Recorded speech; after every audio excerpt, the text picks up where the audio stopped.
ஆஹா! கல்யாண சீரியல்ல டுடே எபிசோட்ல கல்யாண வேலை ஒரு பக்கம் நல்லதனமா போயிட்டுருக்கு. அதுக்கு அடுத்ததா கோட்டீஸ்வரி இருந்துட்டு, "ரொம்ப நன்றி சம்மந்தி. எங்களுக்காக சபையில விட்டு குடுக்காம தாய்மாமன் பண்ணியிருக்கீங்கல்ல, ரொம்பவே நன்றி." அப்படின்ற மாரி சொல்றாங்க. உடனே தாத்தா, பாட்டியெல்லாம் வந்துட்டு உடனே, "என்னம்மா நீ மகா எங்க குடும்பத்துக்காக எவ்வளவோ விஷயம் செஞ்சிருக்கா. அதுக்கு முன்னாடி இதெல்லாம் ஒண்ணுமே இல்ல.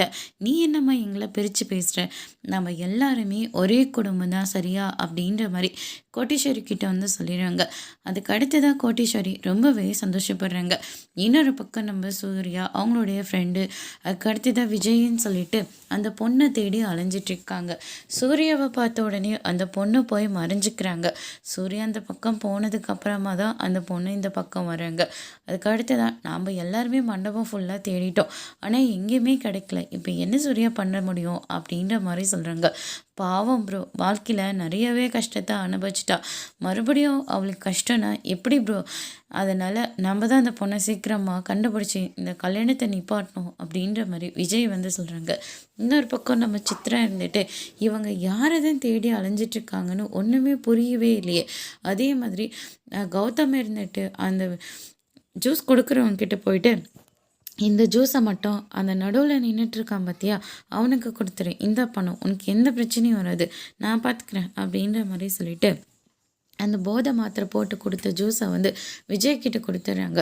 எதுக்கும் நம்ம விஜய் இங்கே வந்திருக்கிற விஷயத்த நம்ம அனாமிகா கிட்ட சொல்லிடலாம் அப்படின்னு சொல்லிட்டு சித்ரா வந்து பார்த்திங்கன்னா அனாமிகாவுக்கு கால் பண்ணி, விஜய் இங்கே வந்திருக்கா, கல்யாணம் நிற்கிற மாதிரி தெரியல, கல்யாணம் வேலை பரபரப்பாக போயிட்டுருக்கு, கண்டிப்பாக இந்த கல்யாணம் நிற்கும், நீங்கள் எதுக்காகவும் பயப்படாதீங்க.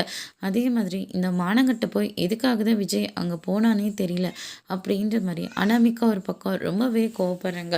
அதுக்கு அடுத்ததாக வந்து பார்த்திங்கன்னா நம்ம சித்ரா இருந்துட்டு கௌதம் கிட்ட, "சூப்பரடா, நல்ல நேரம் பார்த்து ஜூஸ் அவங்க கிட்ட கொடுத்த" அப்படின்ற மாதிரி சொல்லிடுறாங்க.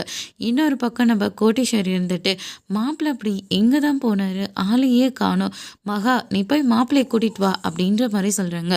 அதுக்கு அடுத்ததாக சூர்யாவை போய் கூப்பிடுறாங்க.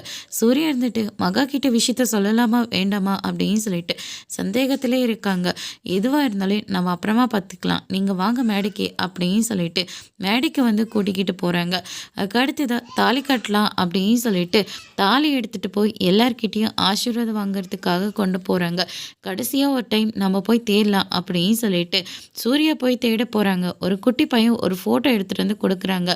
அந்த பொண்ணு நேரில் வரத்துக்கு பயந்துக்கிட்டு தான் ஃபோட்டோவை கொடுத்து அனுப்பிச்சிருக்கு. இதை வச்சு கல்யாணத்தை நம்ம நிறுத்திடலாமா அப்படின்னு சொல்லிட்டு சூர்யா ஒரு பக்கம் பிளான் போடுறாங்க. அதுக்கு அடுத்ததான் அந்த பையன்கிட்ட அந்த பொண்ணு நின்று பேசிகிட்டு இருக்கிறத பார்த்த உடனே சூர்யா இருந்துட்டு, "டேய் அந்த பொண்ணு இங்கே இருக்காடா, வாடா" அப்படின்னு சொல்லிட்டு மடமேடைக்கு அந்த பொண்ணை கூட்டிக்கிட்டு போகிறாரு. அதோடு இன்னைக்கான எபிசோட் முடிச்சிருக்காங்க.